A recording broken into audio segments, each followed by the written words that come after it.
welcome to The Kurt Locker, a podcast where we chronologically step through and discuss each film starring Kurt Russell. My name is Andrew Gormley, and I am one of your hosts. I am joined on this episode by my co-host. She's gonna make it. She's gonna make it. She's gonna take this cockeyed world and shake it. She's gonna show them she's a winner in the end. Whitney Nelson. I'm so glad that you quoted the theme song. Another one that slaps. Yes. Another bop from the people at Disney about a movie that has faded into obscurity, more or less. It's so sad because it's not quite at the level of the Computer Wore Tennis Shoes where the song is telling you the plot. It's not as good as a Computer Wore Tennis Shoes because I think A, the song was better. Yeah. And B, the story wasn't told as much. So you didn't get all of the major plot points like you did with the Computer Wore Tennis Shoes. But right. it was still, it's 6 in one hand, half a dozen in the other. It was still kicking. Right out of the gate, I was like, okay, it's bespoke. We have a bespoke song. Cool. Exactly. I was like, I think we're in for something good here. So we'll get to that. The first question I have for you, Whitney, realistically, I don't know if you went ahead and checked this out because I sure as hell did. How old was Alexander the Great when he conquered Macedonia? Oh, I didn't look that up. Okay. I paused the movie because they asked that. I heard that so many times. I was like, one, just want to verify the information because some of that information, I would say. Some of that information is true and some of that information is false, which I knew up front because Benjamin Franklin never signed the Declaration of Independence. Yep. Yeah. And William Penn, also was not involved in being the King of England, I believe is one of the things they said. Well, no, that's true. The King of England one was true. Okay. But it's not Philly's William Penn. Right. Yeah. It's a different, but I think that 14-year-old thing is true. I could say that Alexander the Great was 20 years old when he conquered Macedonia. Well, there you go. So there you go. It's I just wanted to check and verify. That. So he was right on point. I do know he was very young because he died at 32 or something like that. It was a different way of living back then. Yeah. Really. 32. Yeah. He died in his 30s, I think. It's a ripe old age back then. You got to start conquering stuff at 20. Otherwise, you're not going to be the great of anything.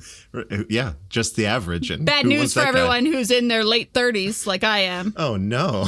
If you haven't already conquered something, you're not going to be the great. No, wait a minute. Hold on. Ridley Scott didn't direct his first film until he was 42 or something like that. There's plenty of time.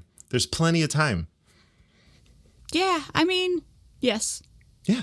Bram Stoker didn't write Dracula until he was 50. That's it. See?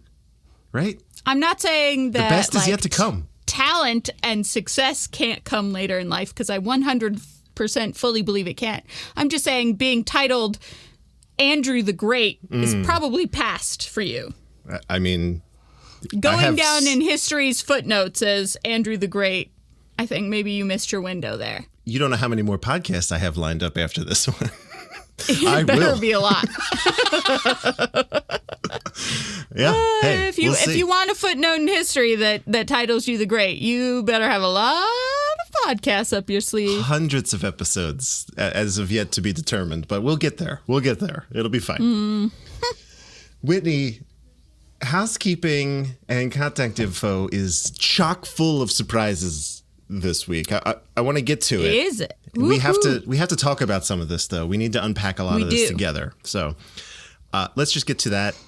As always, right out of the gate, you want to mention you can find the website and our podcast at 12and24.com. That's 12and24.com. You can email us kurtlockerpod@gmail.com or hit us up on Twitter at kurtlockerpod. You can also join us on Discord and chat in real time by going to 12and24.com/Discord. I try to make this easy, and every time I post the link on either our Cool Breeze account or on our Kurt Locker account, 2 or 3 more people trickle in. So it's just a matter of repetition. I do want to just reiterate, it's 12AND24. That's correct. So yeah. Don't put an ampersand. And then don't put an ampersand because you won't find us. It'll also be in the show notes. I think it still works where if you're listening on, say, Pocket Casts right now, you can just tap on the artwork for our show and it'll take you to our Discord also. It's a cool little thing that some podcast clients do. So if you use that, try it. Try it. We have a few new reviews on iTunes or Apple Podcasts, whatever you want to call it. And I'm going to read one that's really wonderful and another that very, very much puzzled me and a few of our other hosts. And then there's a third one that I'll just touch on. But I don't want to dwell. Because it's no good.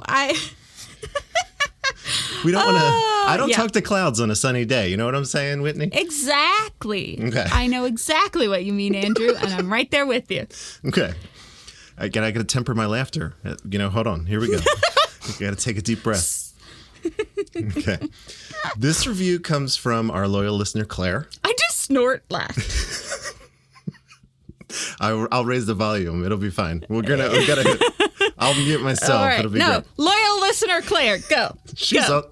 Also one of my favorite people on Discord. Amazing. I love Claire. We've been following Claire's journey, watching some of these films with her mom, which is just great. And she sent some of her mom's thoughts over, especially about the computer wore tennis shoes. I recommend getting into Discord just to see some of that stuff because her mom has some great insights. Yeah, her mom is a great reviewer. So Claire's mom, thumbs up, follow her by joining the Discord and seeing what Claire posts about her mom. Absolutely. Absolutely. Do that.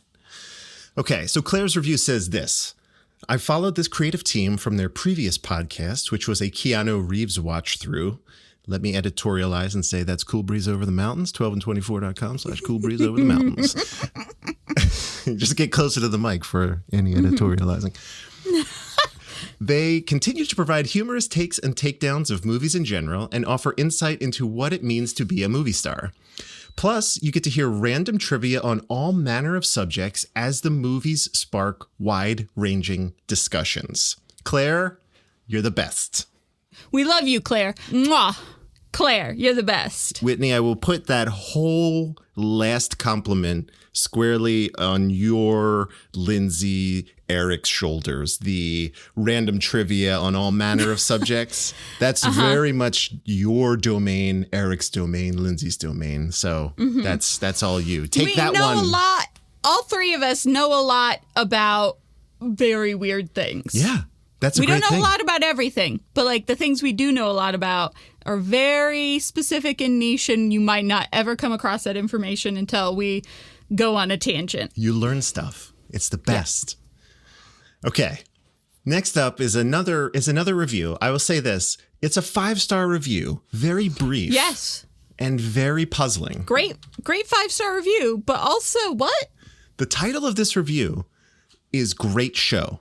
Okay, just it's 2 from words. Lane Train 11. Lane Train 11. Lane Train 11. Let me just put this out there. If you're still listening, you hear this, please feel free to email us. Email us. And clarify. I want to know what you meant. Okay. Lane Train says, I'm a huge Kurt Russell fan. He's great in everything he is in, comma, definitely struggled with this podcast, period. So I would love to know what the struggle is with this podcast. Did we get the 5 stars just because of Kurt Russell?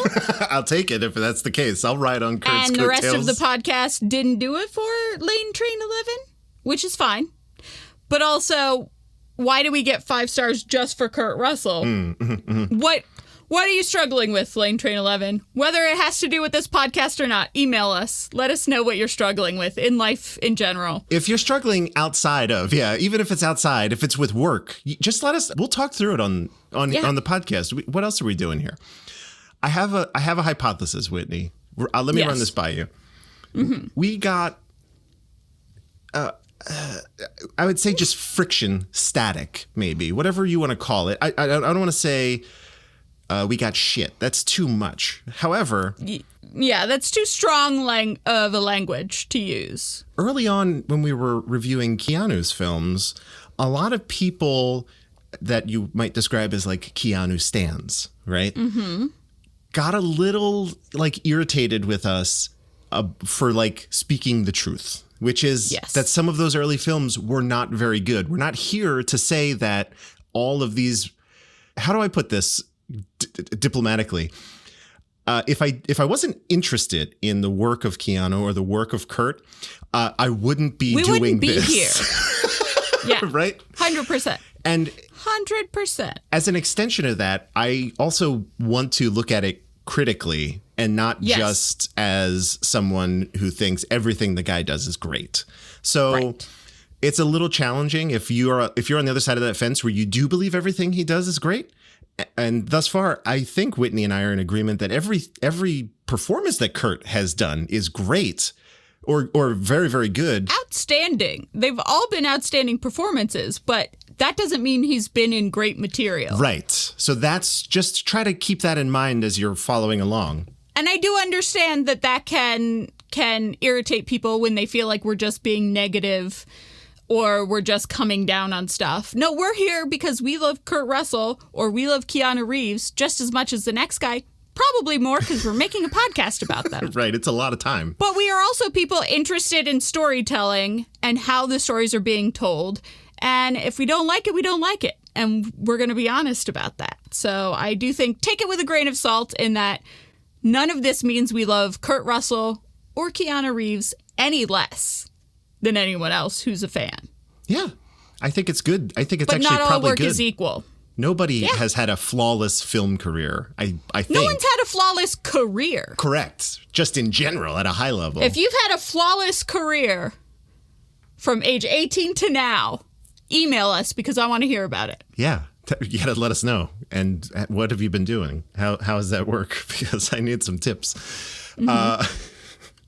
So, Lane Train, regardless of whether we hear from you, thank you for the 5-star review. You've left us both flattered and baffled at the same exact time.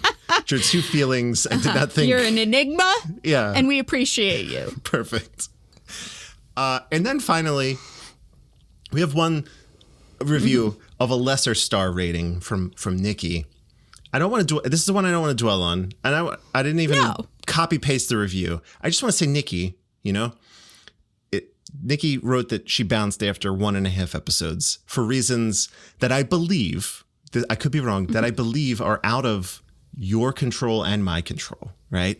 So if somehow you're still listening, because we are literally the only Kurt Russell podcast in town, just know that thanks for trying. Thanks for trying and potentially maybe even sticking with us despite the bad review. I'm okay with it. But I can't I love it. I can't change anything. You know what I'm saying? Yeah, the review from Nikki is definitely, I think, insightful in that very much I don't disagree with anything that Nikki said. I also don't think anything's going to change about the things that Nikki had a problem with. It's unfortunate. Yeah. Because that's just who we are as people. So thanks for giving us a shot. If you're still giving us a shot, amazing. We love you.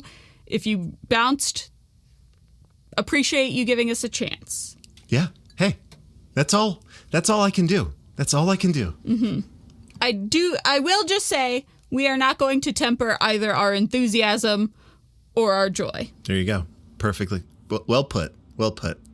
I guess this would be a good time to say, if you wanted to support us with just a moment of your time, rate and review us, and we'll talk iTunes. about you at length on our podcast. We are, I don't know, 10, 15 minutes into the show. We're still talking about reviews. This could be all about you. You write the Epic of Gilgamesh, in the form of a review for us. Get your 5 minutes. I'm obligated to read the whole thing. 15 minutes. I don't remember what the saying is. 15 minutes of fame? Yeah, 15. There you go. That's it. Get your 15. So that's that. That's all the housekeeping. We're finally done all that stuff. Yeah, so now tell us, Andrew, what are we talking about outside of the housekeeping? Oh my gosh. Okay. Today we are talking about the 1971 film, The Barefoot Executive.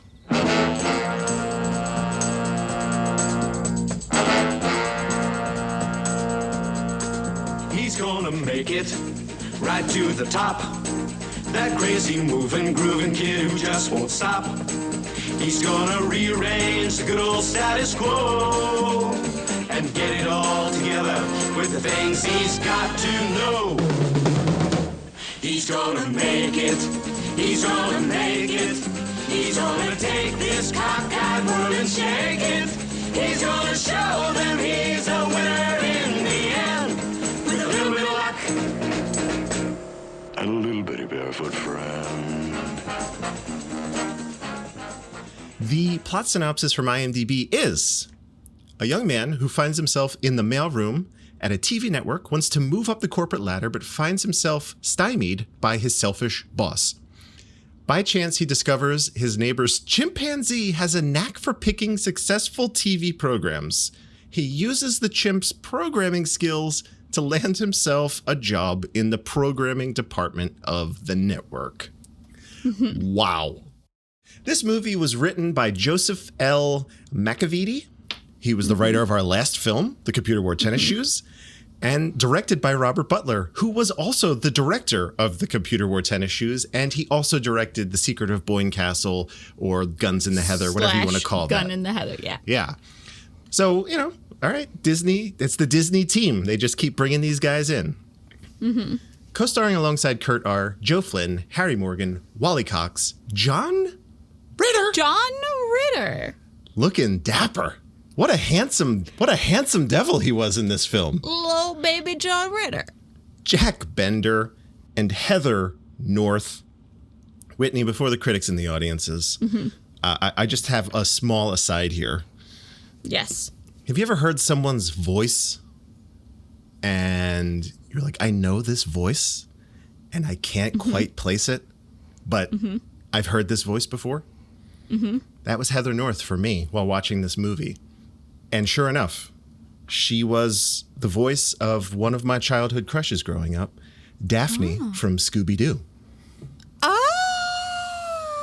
For basically the entire run of Scooby-Doo. Okay. I did not watch much Scooby-Doo, Yeah. so that didn't ping for me, but that's I totally hear that now. I did not, because she was not a person who I recognized from, I was like, that is not a face that I recognize, but for whatever, I closed my eyes. I'm like, this voice is so familiar. And there it was. So there you go. Also, with Scooby-Doo, I did watch I'm a Velma crush person, so... I found that as I've gotten older, I am certainly a Velma person. However, as a young lad, it was Daphne. So... Except for Elvis Presley, who's very, star type. All of my early crushes were like Big Bird, Scooter from the Muppets, Velma. Like, I always liked the nerdier, more sort of analytical end of things. My crushes were always the, quote-unquote nerd of the group. Yeah. Hey, that all checks out. I feel like that's how the pendulum swung for me as I got older. I was like, you know what? Actually, those glasses, they're doing it for me. So there you go, Velma. A little weird, maybe an overshare. I don't care, but that's Heather North. So fans of Scooby-Doo, rejoice. That's fun. She's in this, and she's delightful. She is delightful. Whitney, what do the critics and audiences have to say about the Barefoot Executive? Well, this is one of the most interesting spreads that I think we've seen in this podcast or Cool Breeze Over the Mountains. Can't believe it. We have an 83% critical score. That is so high compared to a 48% audience score. That's crazy. There are very few movies on Rotten Tomatoes that have so drastically more intense of a critic rating than the audience rating. And none of them are movies like this. Right. It's almost always flipped around as far as what this movie is doing. Usually audiences are much more forgiving and interested and enjoy things more, which it makes sense because, that's what looking at something critically is about. Is breaking it down and does this work? Does that work? Audience are just there to be entertained. So it totally makes sense when an audience score is higher than a critic score. But almost double is crazy. 48% audience score, 83% critical score. It's hard to reckon with this, but I will. It'd be interesting when we get to it because we still have a little bit of this left. Just keep this in your brain and tell me which one of those, when we get to it, you more closely align with, or maybe you split the difference. I don't know, but Yeah, go ahead. So critic Rob Thomas of Capital Times gave it 3 out of 5 stars and said, a trenchant satire on corporate greed. Oh, not really. A funny, silly chimp movie. Okay. And then Rotten Tomatoes user Christopher B gave it 4 out of 5 stars and says, great premise, which I'm tempted to believe is based on real events. A great supporting cast, which wasn't used to potential. A lot of familiar faces in this one also, really, from the casting point of view. Absurd amount of familiar faces. Almost all of them are people whose name you would not recognize, but the second you see them, you're like, oh my gosh, it's that guy. Yep. That's exactly, especially if you were following along in the computer wore tennis shoes, you're like, oh, that guy, that guy, and that guy. Remember those? Remember those fellas. But also what's his name? The sergeant? Was that what he was from MASH? Oh, yes. I don't remember what his rank was, but yeah, the old guy from MASH, also in this. Just like if you were a character actor in the late 60s, early 70s, you're like in this movie. It's crazy. This whole time was like a golden age for all of those character actors, really, because they're just like, we want to have huge. It seems like the movie's goals outside of whether it was Kurt Russell or whoever your main character was like, let's surround them with huge personalities, not necessarily huge actors, but like larger than life performances. And we get a lot of that here. Which I don't necessarily think benefits the movie, but we'll get into that. Yeah. What do you think? I'm curious. I think I have some notes, but I would love to hear what you think. I have to ramp myself up to this. Uh-oh. This movie made me more angry than any movie that we've watched of Kurt Russell's yet. Oh, no. Yeah. And it's not to say that it's a bad movie. It's just, this is one in a very long sequence of movies that came so close to being good movies, but completely missed it. Okay. I think that the satire of TV development, there's something there to work with. I think that the, sort of wry commentary that the American public has the same tastes as a chimp. Fine. That's a great, commentary that you could go with. There's something there, too. I think the Kurt Russell being sort of precocious and ambitious and using whatever he could to get in front of people, I think there's an interesting story there. I think having a monkey pick movies and TV shows that score well, that's fine. That's fine. And I think that the girlfriend is the moral center. Really, we could have seen a lot more of her. Yeah. Because I think she's very, for a movie that's like a Disney movie in the early 70s, late 60s, that's very sort of saccharine and whitewashed and very clean and, family friendly and whatever. I think that her sort of being the moral compass of this movie, she brought a lot of gravity to the movie.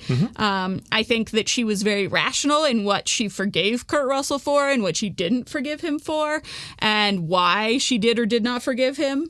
And I liked her quite a bit in this movie. I think there's that dynamic between the two of them and him being sort of brash and impulsive and her thinking about emotions and the background of everything and whatever. There's a story there, but I feel like we focused on almost none of those things that had the potential to be a good movie, and instead it was just a movie about a monkey with a lot of slapstick for monkey laughs. And that's fine.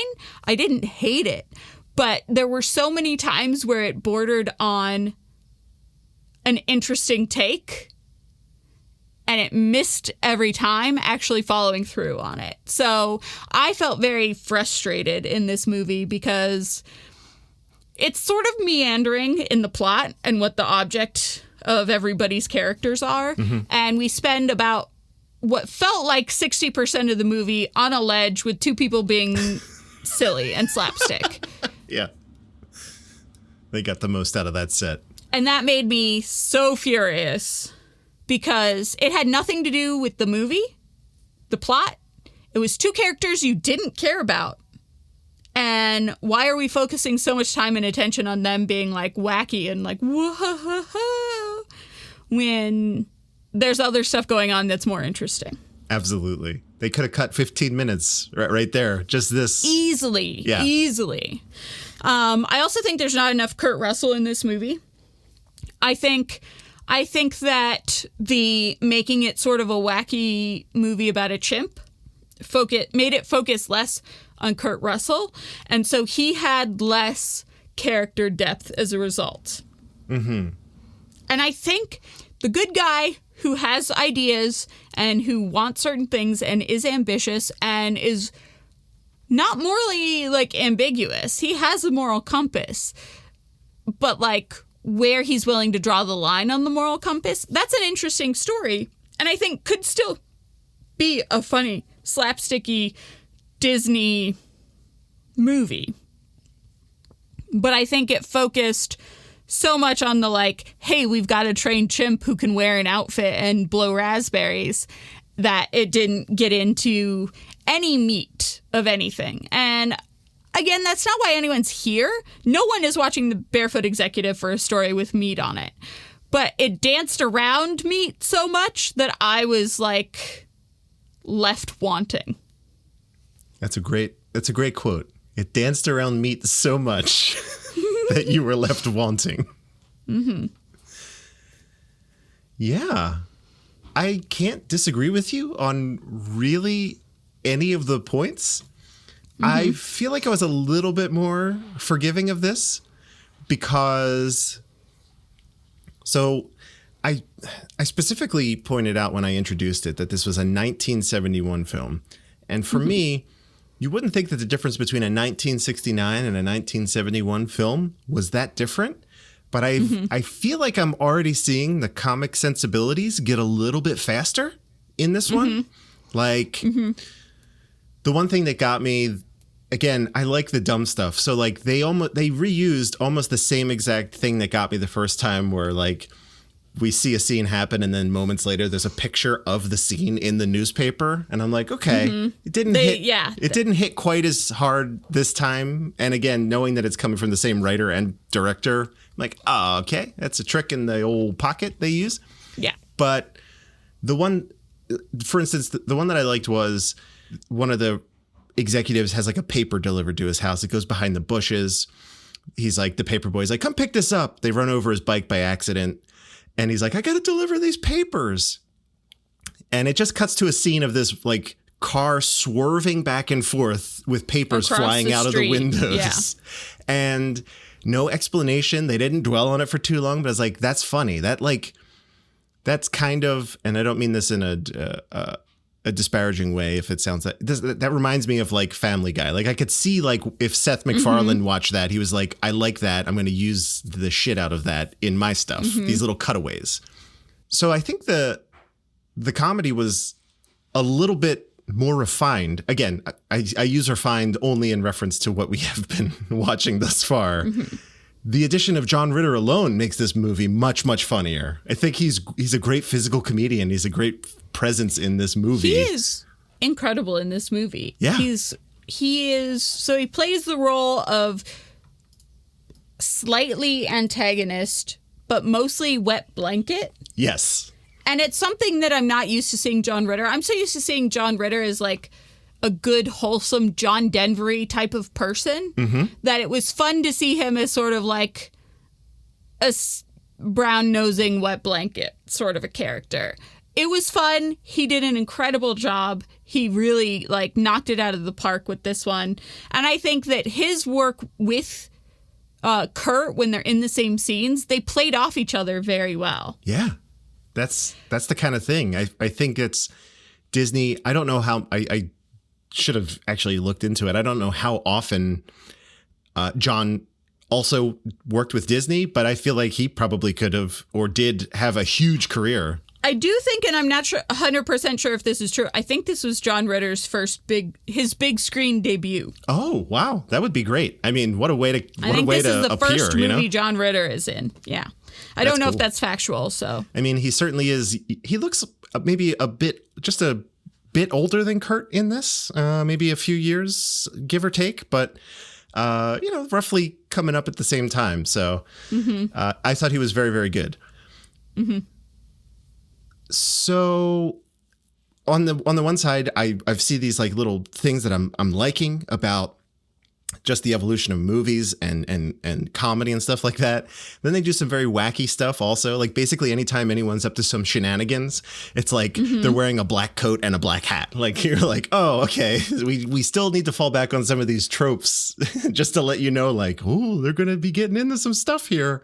But overall, I feel like I had a pretty good time with this movie. I don't think it ever hit the highs for me of the computer wore tennis shoes, which was just, I think that movie knew what it was, or it like had this vision and it just wanted to really lean into it. It's like, this kid's a computer. Let's go.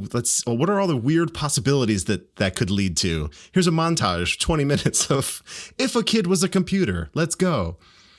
I guess it doesn't help also that like it feels a little, I feel like if I was in the same room as a chimp, I would have a constant dread. This is just me personally. Cause like, I don't know why I look at that. I'm like, man, that thing could beat the shit out of anybody on screen right now if it wanted to. And I know that's never going to, that has rarely ever happened, but that I couldn't help but think that every time I saw him. I'm like, man, look at those teeth. If he wanted to take a bite of somebody, he would mess them up really bad. I honestly think that I have done a little soul searching while watching this movie, and right now while we're talking.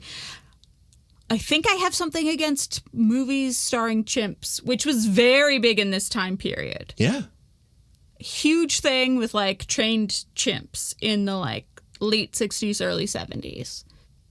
And I think just because they can interact with objects more humanly, us putting more human characteristics, like I don't mind talking animal movies or like trained animal movies. I don't mind like anytime there's been a dog or a cat or a horse or whatever that has a personality in a movie, I'm not against it. But I feel like there was this personification of chimps that kind of rubs me the wrong way. And I'm not sure why, but I think that might be part of the reason why I was more down on this movie, is just in general, I don't like movies about trained chimps.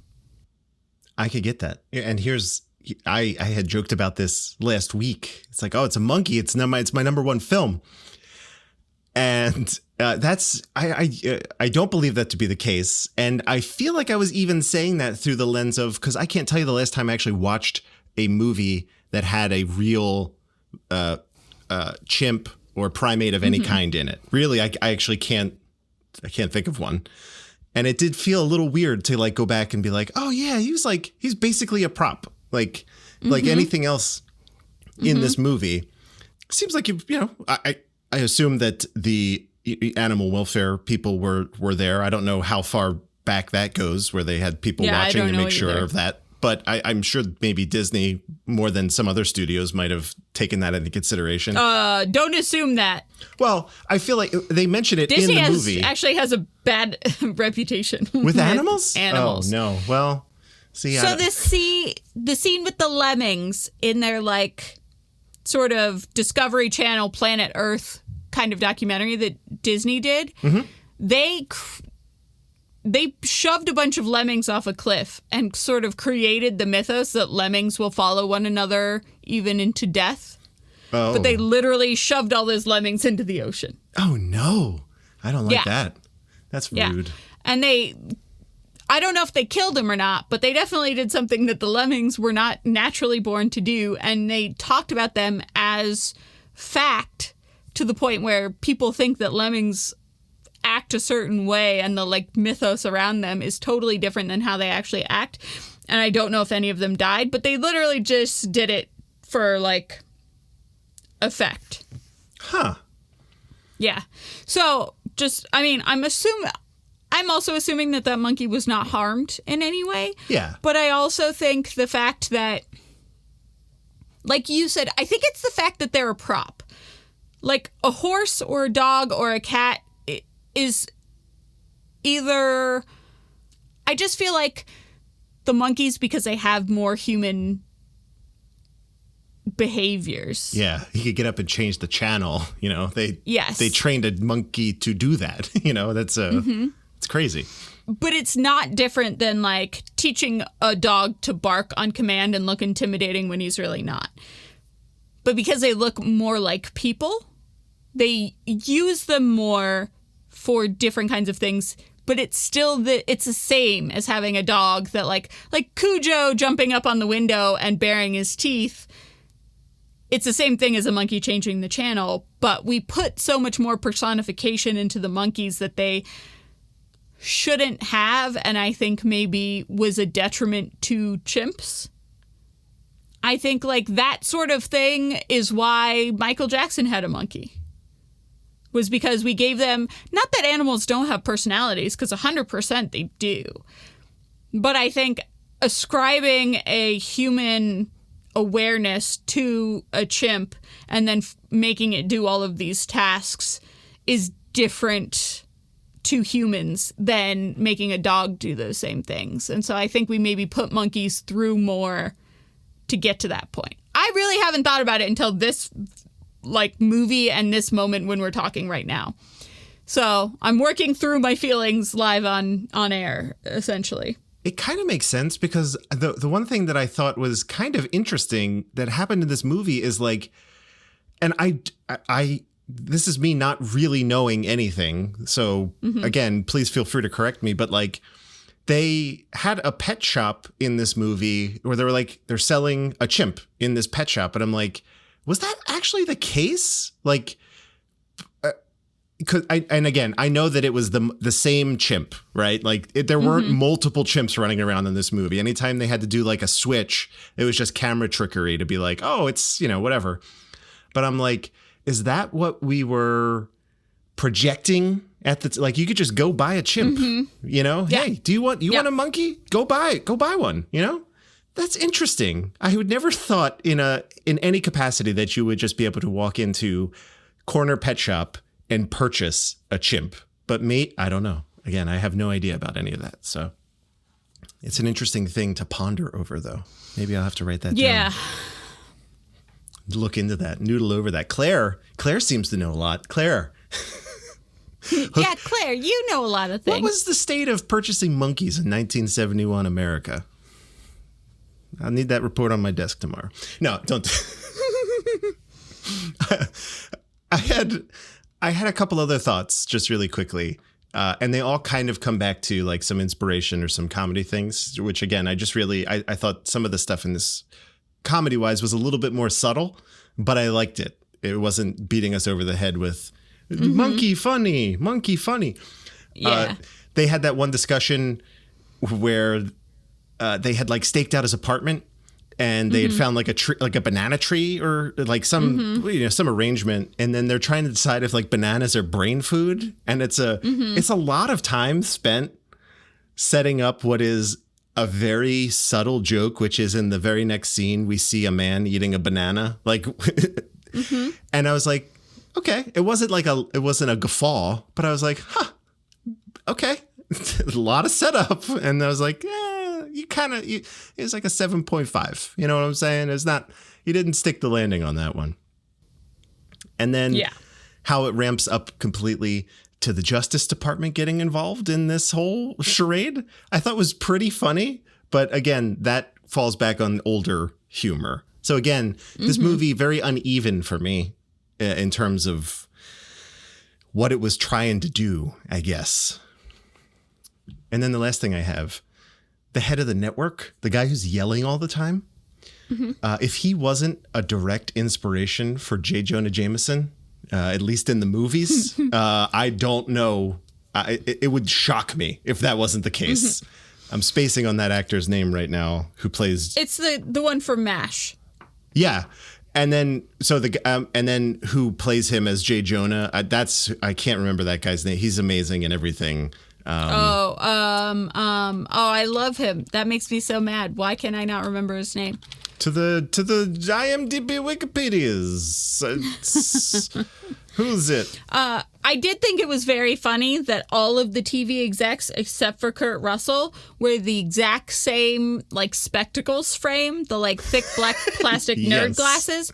Not a single one of the actors had lenses in their glasses, though. But every single actor that was, like, a TV network person, even from other TV networks outside of the one that we focus on, have the same pair of glasses. That was, like, a really funny thing to me that I feel like was very incisive satire from a writer's room Yes. kind of a thing. That made me laugh. And then them exploring, it was J.K. Simmons, by the way.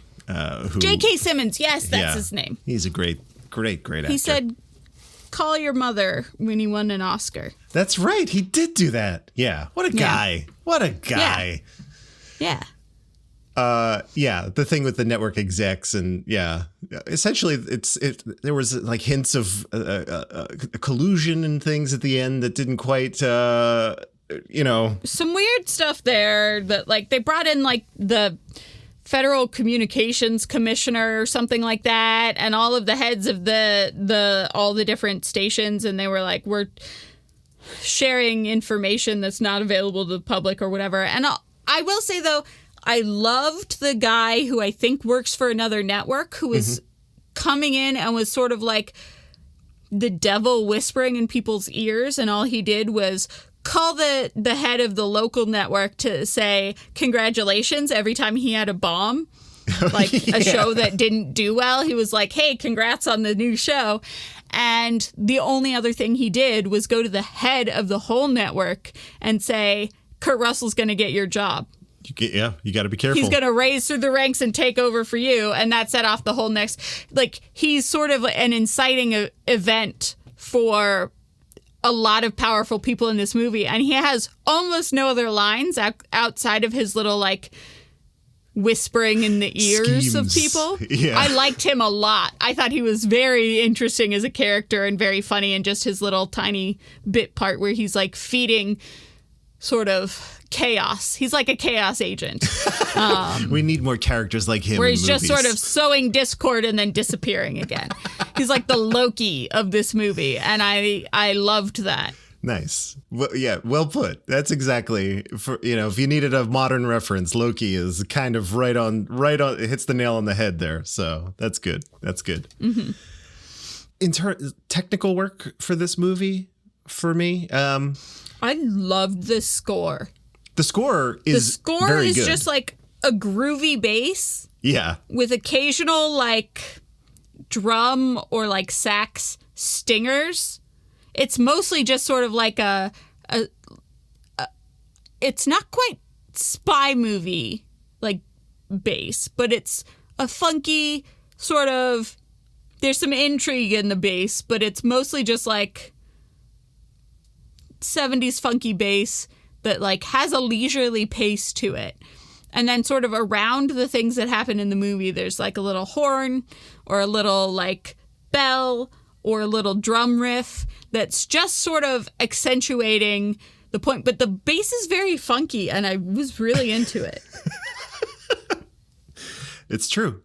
It seemed like a pretty natural extension of the theme song for me. I was like, oh, this is, and that really kind of sets the tone, at least from the point of view of the score. Like that, if you're into you're into the title song, then you're going to be like, all right, let's download this on Spotify. Let's get some streams going here.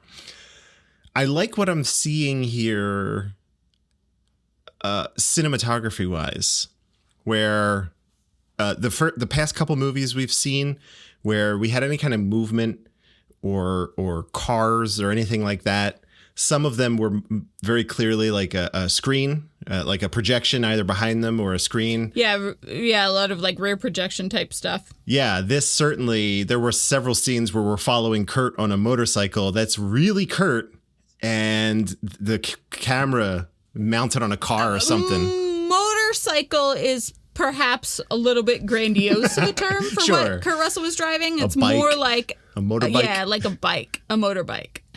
more so than a motorcycle, because he's definitely tootling around on like a powered bicycle and not like when he pulls up to the bike cop and he's like, I'm driving a bike like you are at the very beginning. And the cop's like, yeah, whatever, man. They're definitely not riding the same kind of machine. Yeah. It's not a Harley. Don't get it twisted. It's, it's a child's thing. So yeah, it's definitely like the ride of a 20-year-old who's going to night school and working as a mailboy in a TV station. Like this is a cheap alternative to a car.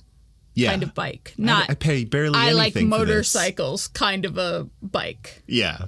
Not a Keanu Reeves kind of bike. No. Come on. Well, come on. What is?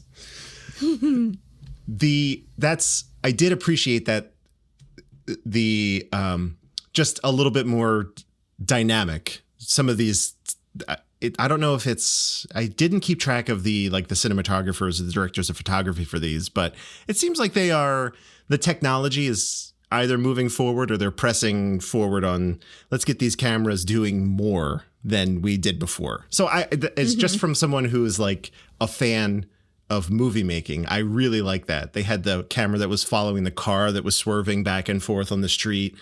A couple shots of following Kurt. It's like, oh, I like these better than the static shots with a rear projector or whatever. So that's kind of cool. I dig that stuff a lot. I do think, I have said this before, and I'll say it again, and I don't know if I've said it on this podcast or if I said it on Cool Briefs, but I am going to go to my grave talking about how important practical effects are. Yeah. In movies, and everyone's going to be like, Whitney, you're dying. Why are you talking about movies? You didn't even work in movies after you gave up like your film school degree. But that's how strongly I feel about practical effects and stuff that's like, rather than rear projection, have Kurt Russell on a bike and like mount a camera to a car and drive alongside of him or whatever. That's it. I just feel like it adds so much, and that what it adds is never diminished in the way that CGI or other special effects are diminished. Absolutely. Yeah, it's not, even if the camera work isn't great per se, it's not, it doesn't break the immersion like a projection like very clearly would sometimes. You're like, oh, yeah, you can see that.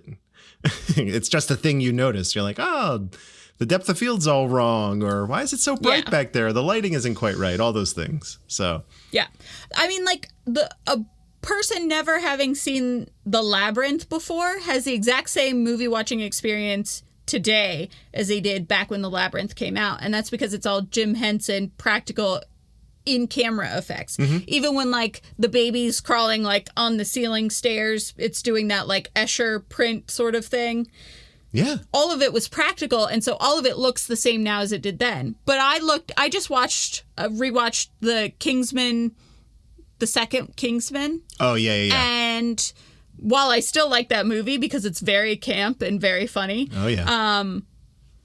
All of those computer images are like all of the special effects that were done in post look old already, and that came out not that long ago, and they used a lot of fancy money and time to make it look the way that it did, and it looks dated. And so I just can't say enough about things like just put Kurt Russell on a bike and drive a car next to him. That's what you got to do. That's really it. It is what you got to do. I saw, not that I was watching it, I was watching something recently, and I'm sure you're in the same camp as well, just based on what you said. In the Lord of the Rings movies, the times where Peter Jackson used forced perspective to accentuate the sizes of people versus like the Battle of Helm's Deep or whatever, I'm like, damn, this forced perspective looks perfect still. And the Battle of Helm's Deep is like, not so much. I know it cost $100 million for that scene or whatever, but I was like, just putting the camera a little bit further away and changing the position of a chair looks awesome. So Yep. Yeah, I can suffice it to say, overall, though, I'm very heartened at the way the the filmmaking itself is going here. You know, I think we'll probably get into some janky special effects in the not too distant future, but this is like a cool special time. Truly. Agreed. Anything else? I think we talked about Kurt, right? When he was on screen, he was great. He was magnetic. He was great. Yeah. I do think he was less handsome in this than he was in the Computer Wore Tennis Shoes. Interesting. I'm not sure why that is. I don't know if that's just the like sort of longer hair. Yeah. The kind of like page boy that he has in this movie. Or if it was that I just didn't vibe with his character as much. Or, I don't know what it was. He's still dreamy, but he's way less dreamy than he was in the previous couple movies. So that's, I think, the only thing that I haven't said yet. Everything else, I've already said my thoughts. But Kurt Russell is great. He should be in it more. He was not in it enough, considering he was like the main character of this movie. Yeah. And he's a slightly less dreamy in this one, and I don't know why. Right. For reasons that are just unexplainable, it just didn't click quite the same. You know, and it's personal taste. I'm sure for somebody it totally clicked in this movie, but for me it was just a little off. I couldn't help but think of, I don't know if you ever watched 30 Rock, but just seeing him with like the Page jacket on, I'm like, he's Jack from 30 Rock. I thought about that a lot. Okay, good. We're on the same page there.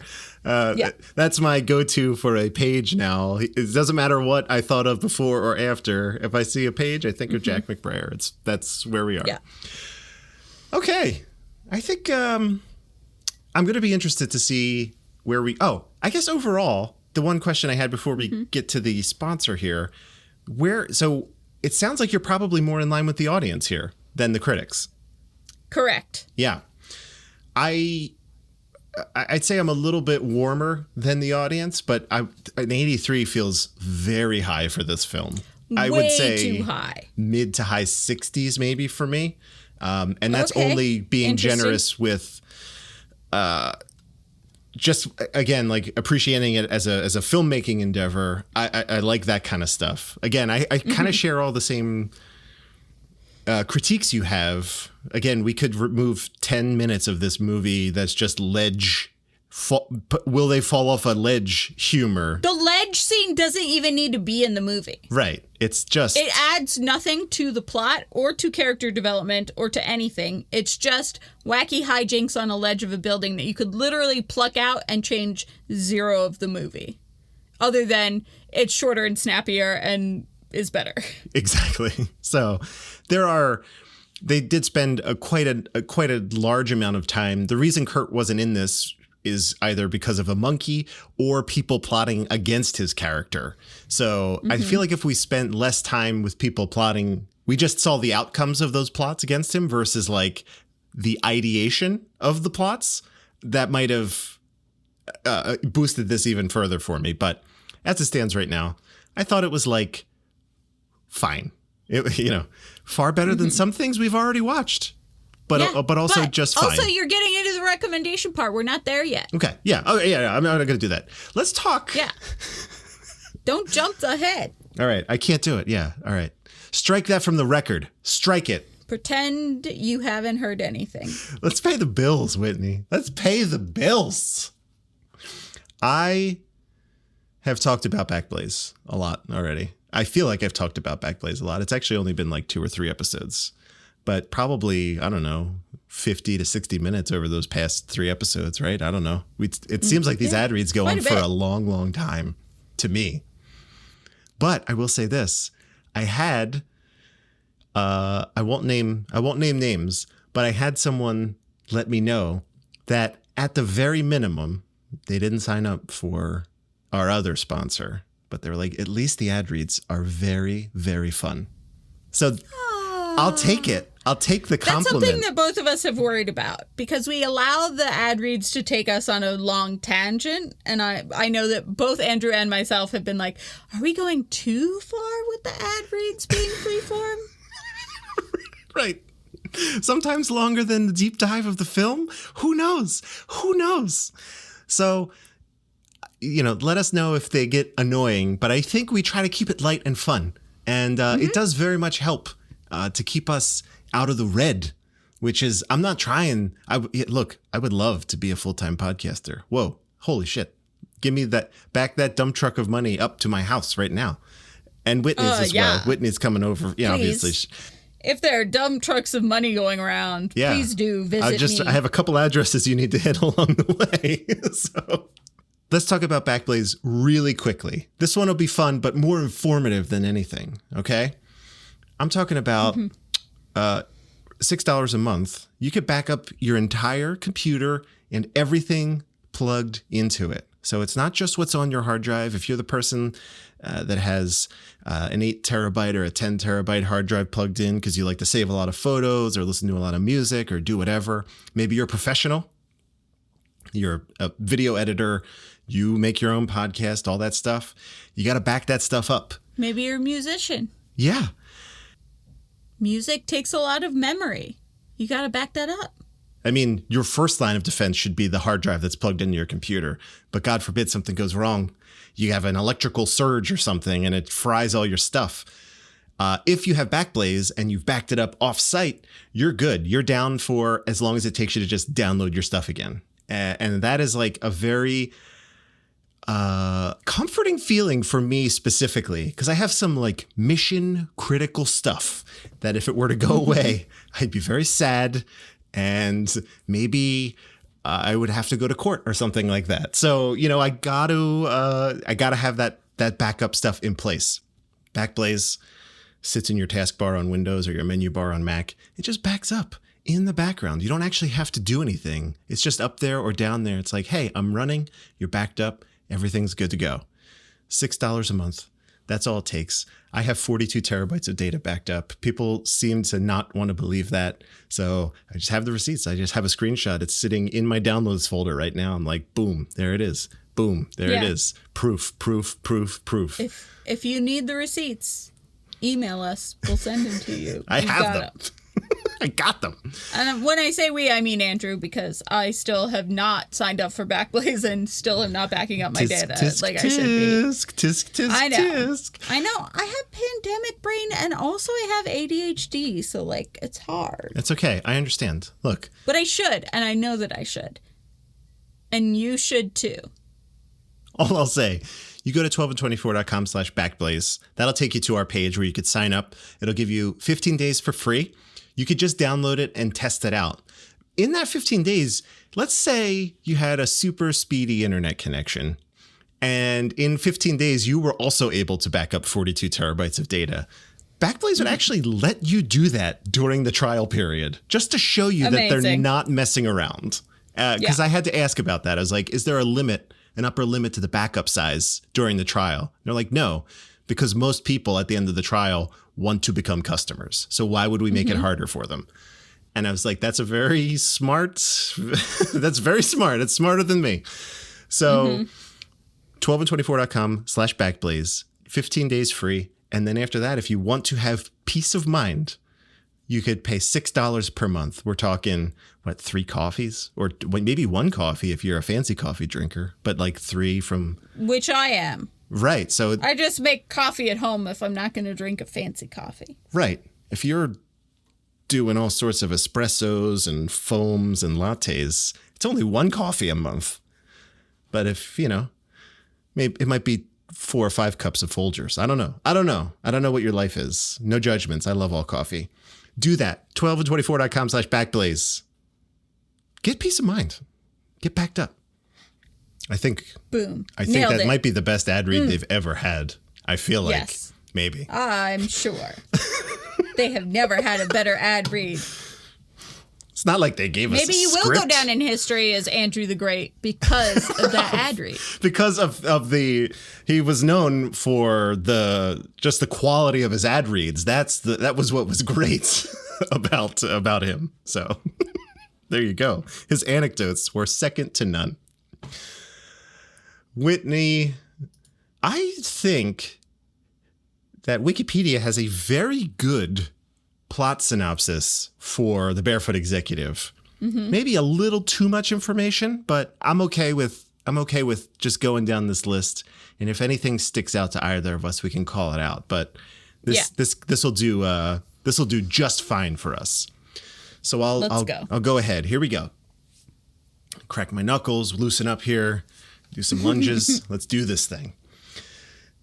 A satire of network television, the movie follows the adventures of an ambitious mailroom clerk, Stephen Post, played by Kurt Russell, at the fictional, struggling UBC network. Post discovers that a chimpanzee named Raffles, that's the real life name of the chimpanzee as well, has left in the care of his girlfriend Jennifer, played by Heather North, by neighbors who had to move to San Francisco. This chimp has the uncanny ability to choose which television programs will succeed or fail with audiences. And I'm telling you, this chimp knows in seconds. It is uncanny. Instantly. In that respect. It is uncanny, yes. While watching a program, Raffles blows a raspberry at shows he hates and claps his hands at shows he likes. It makes it very easy to know how he feels. It's a simple system. It's a B. That's all we get. He does not have ambivalence about television shows. It's all black and white with Raffles.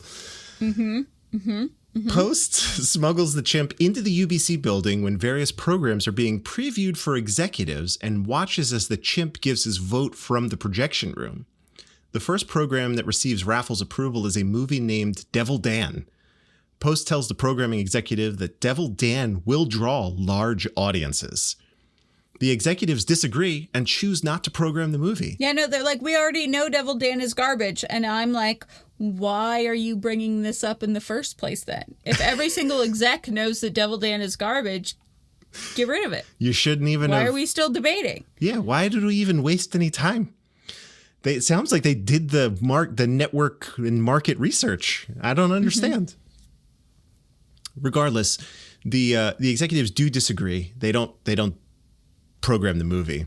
But to prove that he is correct, Post sneaks into UBC's broadcast center, switches the reels. You see, films were on reels at this time. So it was very easy to just do the old switcheroo. It reminded me, do you remember in Hackers when they're both like in the system fighting over which VHSs are inserted into the thing for what the public access television show is showing? Yes. And they're like fighting back and forth over like tapes going in and out and what's showing on air. It reminded me of that when he switched the reels. Hackers.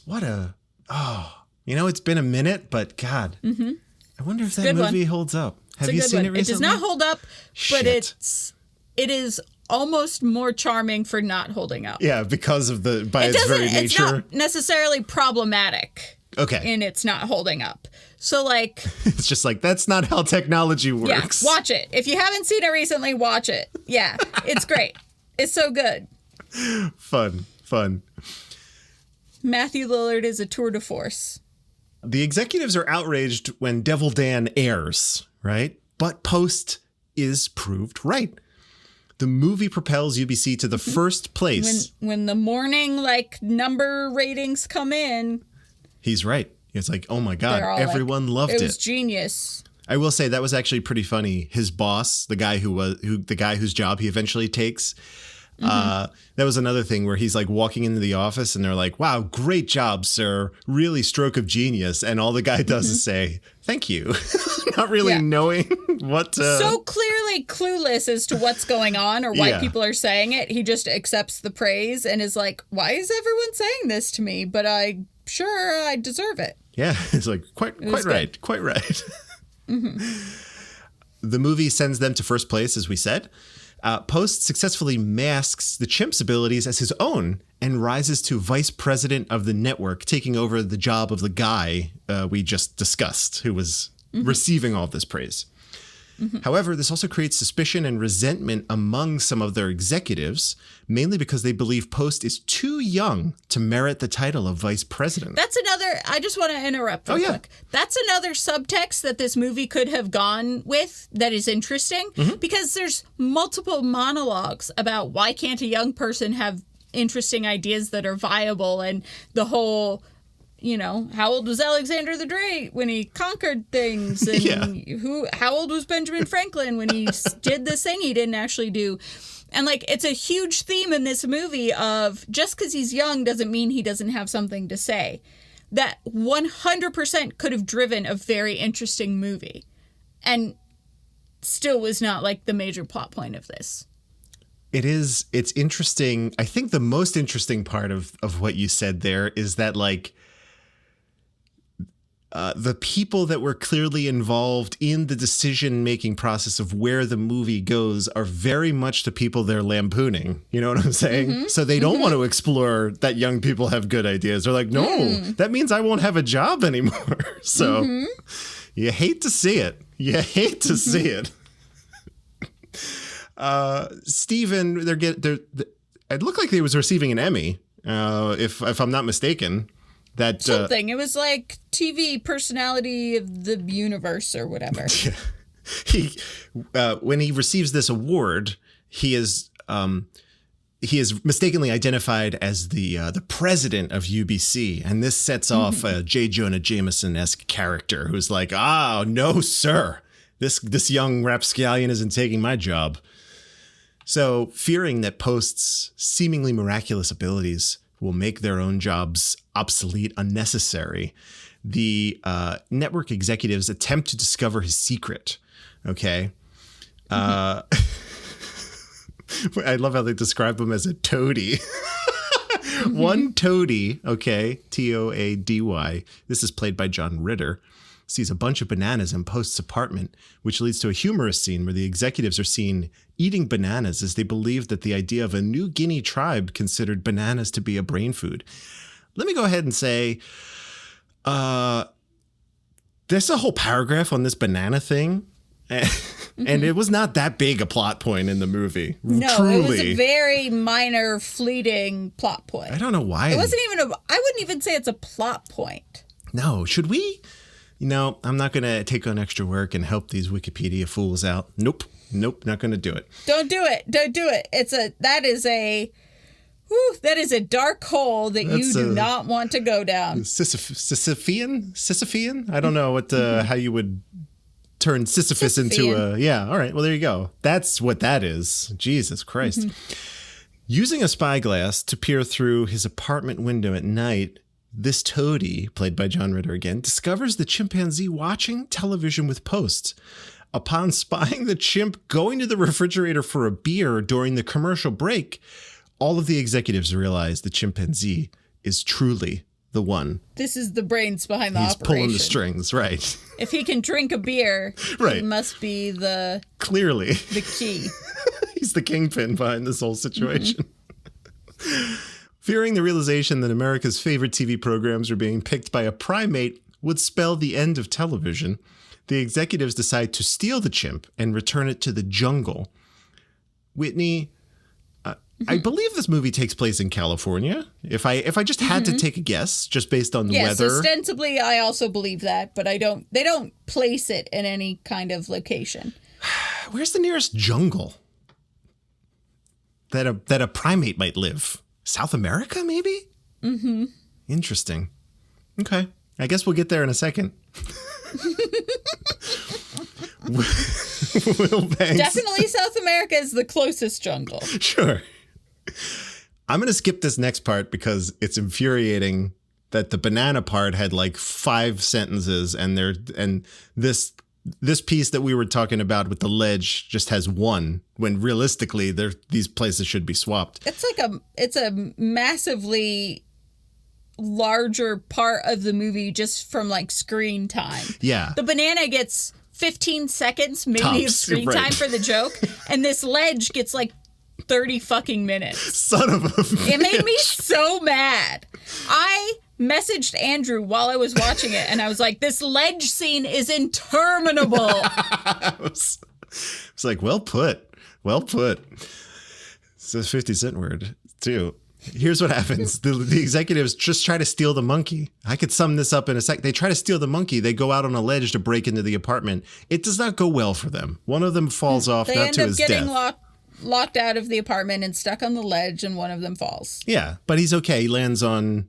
I don't know if that, I don't know what that device is called that firefighters use to catch jumpers, or even if they do that, really. Maybe I'm sure it was attempted, but yeah, bad and takes up too much time. As a last-ditch effort, the network offers Post $1 million in exchange for the chimp, which he accepts. Jennifer becomes disenchanted with him when she finds out he sold her pet. Is this the first time we've mentioned Jennifer?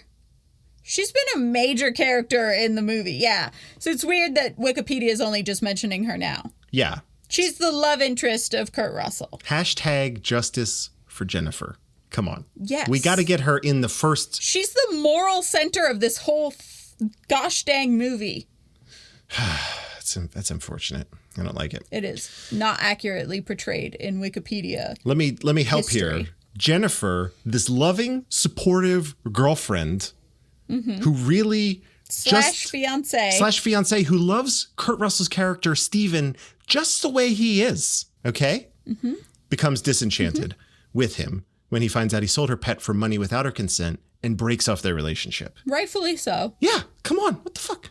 She also does not believe the chimpanzee should be released into the wild. And I don't know the logistics of that. If you're a chimp that was raised in captivity, I also don't know if if you're like a pants wearing chimp who drinks beer and likes TV. Yeah, you probably are not going to be able to fend for yourself in the jungle. Correct. It's not a good time. The part of the brain for survival has not developed fully there, I think. Meanwhile, executives from every studio and camera crews crowd a cargo plane.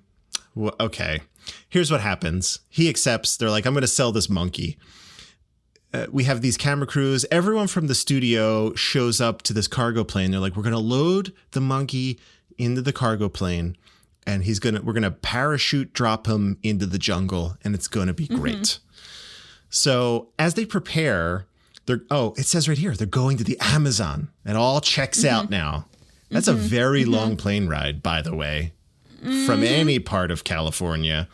For a plane that did not appear to have landed either. They did a round trip. It was just drop off, go back. So, all right. Before arriving at the intended, disembarkation point. I like that word. I've disembarked, sure. Disembarkation point. The stubborn chimpanzee, not wanting to be sent into the wild, rightfully so. He took one look. He's like, nope. He pulls a lever, opening an emergency hatch, which sucks all the executives out of the plane, causing them to parachute into the jungle instead. Whitney, if you were to parachute into the middle of the Amazon, what are you thinking? What do you think? What's the over-under on you getting to civilization? I would die within minutes, I assume. I would probably end up touching a very colorful frog and then like, whoops, that was clearly a mistake. I'm dying now. Okay, I would not die from touching a colorful frog because I know enough to know in the Amazon, don't touch colorful frogs. I mean... But I definitely would not last very long. But look how blue the frog is what I'm saying. Look how blue he is. That's nature saying danger. I thought red was danger. Blue is all a color. Bright colors are danger. Unless it's green, stay away from it in the Amazon. Okay. All right, let me make some notes here. Hold on. I got my little notebook. I think that's good for, I don't know if there's green spiders that are deadly in the Amazon, but I think that pretty much works across the board. If it's green, go for it. Otherwise, steer clear. Yeah, that checks. If you blend in with the environment, you may not be a predator necessarily. That all checks out. Okay. So it's not looking good. We don't really know the fate of these network executives. But it's not looking great. Well, the guy driving the plane, piloting the plane, says, I think this might be undiscovered like Amazon. He specifically says, I don't know if anyone's even charted this area before they all parachute into it. Yeah. So maybe we'll get a sequel at some point. I don't understand. Albert Mertens, who is now more sympathetic to Jennifer's feelings. Who's Albert Mertens? Mertens is the limo driver. Okay, got it. Yeah. Okay. Who is now more sympathetic to Jennifer's feelings, reveals to Steven the chimp outsmarted the executives and is now en route back to the United States. Post uses this opportunity to refund $1 million for the chimp, Post comments that UBC is going to need the money now in order to fund a search party Rescue efforts for the executives. Yes, they will. Jennifer and Steven have not only rekindled their relationship, but are now married and set off on their honeymoon with the chimpanzee in tow as their pet. The final scene shows the Posts on an expressway, which pans out in a wide scene, while a radio announcement says that Post has just married and resigned his vice presidency of UBC, but many people are wishing him well in his future endeavors. The end.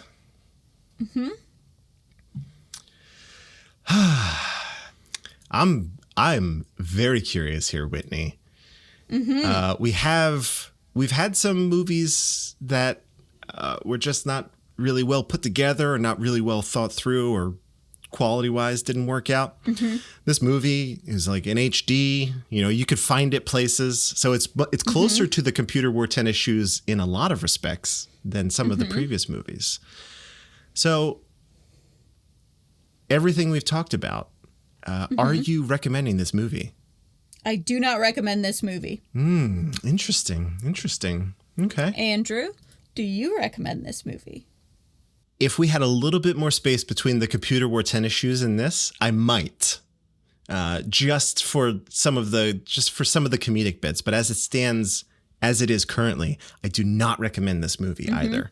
I think that we have just experienced something so similar, but that played so much better, that my answer is still go watch the Computer Wore Tennis Shoes. Yeah. Not watch the Barefoot Executive. So much in common between the two. Yes, so a lot in common, but the Computer Wore Tennis Shoes is a much better film that is more completely tied together. I feel like this movie is one of those that, again, goes a bunch of different places and doesn't really resolve any of them. Yeah. Which is unfortunate. Although I will also say, again, 90 minutes basically. So it's not like a huge time investment either. So other than the ledge scene, it goes by pretty quick. Right. If you get to that ledge scene, you could fast forward 10 literal minutes and save yourself even more time. So do that. Do that. Okay. Now we get to the rankings. So no recommendations. And we have 6 films currently. This will be our 7th. So where are you thinking on our identical lists? Where are you thinking you're going to put the Barefoot Executive? Yeah, I think I'm going to put it under Follow Me Boys. So that's going to be number 3 on my list. It's going to bump Mosby's Marauders, Guns of Diablo, Guns in the Heather, and the one and only Genuine Original Family Band down. But I do think Follow Me Boys is something that I would rather watch again before I rewatch this. Okay. All right, that has been noted. And let me just do the old select all copy paste because my list is the same. Funny. So funny. Can't... I don't know what it is about these first few films, really. But again, we keep coming up with the same exact list here. And we've tried it. That's so funny to me. It's not, listeners, how the sausage is made. Here it goes.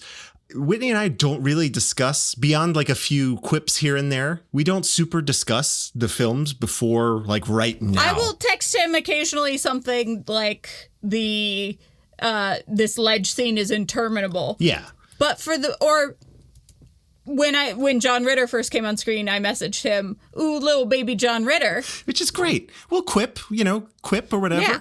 But we like to keep it fresh for everybody and don't specifically talk about our ratings or do you recommend this, yes or no, until we're on the podcast. Like, this was, for me, specifically as it relates to Follow Me Boys, which I feel is a movie that also went off in some weird places. Don't get me wrong. Oh, for sure. 100% it went off in weird places. Yeah, I just feel like I had a better time in those weird places overall. Me even too. if they didn't make a lot of sense, like stumbling into war games and the guys whole on land amphetamines dispute, or whatever. Courtroom scene, like all of it is so weird and so many places. But I enjoyed watching it more than I enjoyed watching this. Yeah. And I think if maybe you had shown me both of these like independently of anything else, I maybe would rate the Barefoot Executive higher. But coming right after the Computer Wore Tennis Shoes, it is an almost identical but far better version. So it just like does not hold up in comparison. Right. We got spoiled. We should have. If Disney had flipped the release schedule, we might be talking about a very different kind of rating here. Yes. Still keeping in mind the Computer Wore Tennis Shoes is a better movie. Just might have been a little bit softer on this one. All right. Okay. Well, it's just what a wild situation we keep finding ourselves in here. It's been a really, really interesting evolution. This is not at all how I expected the Kurt Russell podcast to go. When we were like, who are we doing after Keanu Reeves? And we were all like, Kurt Russell, that sounds amazing. This is not where I thought we would be for the first 7 episodes. Right. In complete and total agreement. Look, so, you know, again, to live up to the great as my title, we will have to be coming up with some more podcasts and stuff. So, and I'm not, you know, we got to keep in mind who will do next as well. So I don't know if you watch movies now like I do, where I'm like, that would be a good one. That would be a good one. So I don't know. Definitely. And also every time we talk about this podcast to anybody, they immediately offer suggestions for other people to do. Yeah. One of the ones that comes up most often is Tilda Swinton. Yeah. Everyone's like, do Tilda next. You know what? I mean, that one has burrowed into my brain. Me too. In a big way, and I'll tell you. Me too. I'll tell you why. Maybe we have the same exact reason for this, because one of our listeners has given us the perfect name for that podcast, and I don't remember if you saw this in the Discord. Shout out to Catherine. She suggested that we name the podcast Tilda End of Time, and Catherine, I guess she knows how much I love a good pun, because that shit, I cannot stop thinking about that. Anytime I see Tilda Swinton, That's like Andrew's heroin. It really, really is. So I'm literally, I will never disassociate. It is now Catherine and Tilda Swinton and that name. Those 3 things for the rest of my life. I will never forget them. It was like a perfect... Tilda End of Time. Yeah, it's a perfect pun for me. So, yeah. You know, I had also considered maybe Stanley Tucci. So maybe think about that one, Whitney. Oh, the Tooch. It's a little timely too. He's kind of having his moment here. So I don't know. I love Stanley Tucci so much. Yeah, just watch this guy do whatever. I saw him in the Hunger Games. I forgot how many really kind of wildly talented actors are in those films. Really, especially There's the later ones. There's a lot of people in those movies. Yeah, it's nuts. For sure. It's fucking nuts, man. All right. All things for a later date. But also, what is the name of that movie? You're not going to know it, so don't answer that. Okay. I'm looking it up right now. There's a movie that everybody should see, but has not seen. And I haven't even seen it until my boyfriend introduced it to me. It's one of his earlier ones, and I'm IMDbing it right now. We gotta can't find we gotta it. get to the bottom of this one. The Imposters. The Imposters. Okay, correct. In 1998. It's Oliver Platt and Stanley Tucci. And it is incredible, and no one's ever seen it, including myself. And so maybe we need to do the Stanley Tucci podcast just for getting more people exposed to the Imposters. I'm game. You know, I'm game. The Tooch. It helps me see movies that I wouldn't otherwise see. You know what I'm saying? That's the one thing we have clearly established here. That's why we wanted to keep going with it and do other actors. Is I see movies I would not otherwise have seen. Right. And it is so fun to be exposed to all of these different genres over a span of a person's career. It's a fun way to watch movies. Yeah. You have your comfort zone for sure. I know that I do. I know what gets my money at the box office when I'm able to go back to it. And that's great. And that's perfect. However, it is good to check out other things and expose yourself to that. And it's, it's pretty eye-opening what you might end up liking after all. So Yep. pretty great. I'm sure that's 100% true of both the Tooch and Tilda. So, Oh, for sure. You're going to see something that you've never seen before, and it's going to change, it's going to blow your mind. So The Tooch. We'll see. Now I got to start scheming.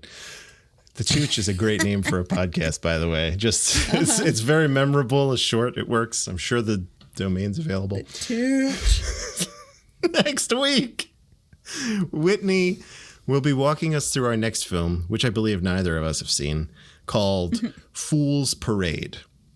Correct. I want to just note the location of the apostrophe in Fools suggests that someone's name is indeed Fools. It is a parade that belongs to someone. Yes, I believe it is the parade of the person named Fools. Okay. So, hey, maybe, I don't know. I don't know what to expect from this. We don't do too much research until it's time to watch the movie. So we'll see. We'll see what we're in for. We will. And you should join us. As always, cautiously optimistic. We'll see how it goes. Yeah. We'll see how it goes. Yeah. One final thing I'll note. Claire had tuned us into this. Disney Plus has a built-in watch together feature. So maybe we'll do that for some of the upcoming Dexter Riley movies, which I know for a fact are on Disney Plus. So The Strongest Man in the World and Now You See Him, Now You Don't. yeah, that one as well. So I know that they are both on there. So maybe we could plan something with the listeners and do a little watch along. I'm not sure how it works, but I will do some That'd be investigating and we can Yeah. figure it out. We'll do it on like a weekend or something. Yeah. So there it is. There it is. We've made it to the end yet again. Again. Whitney, where can people find and keep up with you across the vast, vast internet? On Twitter, I am at Whitney_Nelson, Nelsen. And then on Instagram, I'm the same, but without the underscore, just Whitney Nelson. I don't post much on Twitter, and all I post on Instagram are pet pics and food pics. So if that interests you, give me a follow. Otherwise, stay tuned here, because this is where you get the most me on the internet these days. The Kurt Locker has Whitney's exclusive podcasting contract currently, so It's true. honored I'm and privileged. not allowed to go to other studios. It's locked. Andrew, where can they find you? You can find me on Twitter and Instagram at Dark Driving. I post occasionally some photos on Instagram and some stories and whatnot. And then Twitter is just a bunch of me like old man yelling at cloudsing for various things. So, That's true. I make fun of it's more of like a notepad for my thoughts, and then I just put it out there, and then I don't have to think about it anymore because it's just been put out there. So that's kind of how I treat that. But yeah, it might make you laugh. I don't know. So do that at Dark Driving on both of those places. I want to thank you all for listening. I want to thank our sponsor Backblaze for making this episode happen. And Whitney, thank you again for joining me. This is always, it's a highlight of the week. Andrew. It's a delight. There we go. Always. Hells yeah. I'm going to press this button for our kick-ass theme song. In the immortal words of Jack Burton, sit tight, hold the fort, and keep the home fires burning.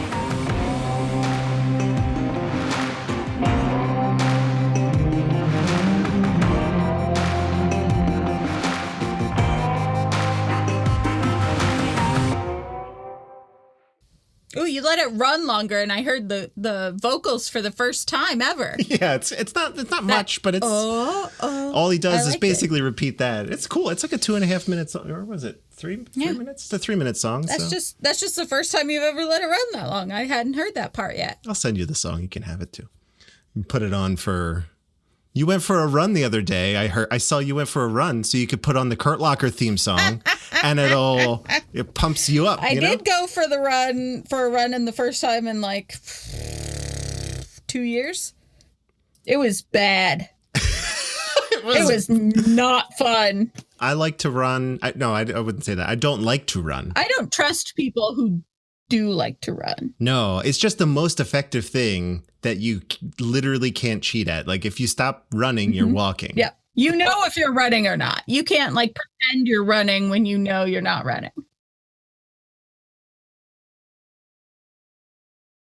Yeah. Yeah.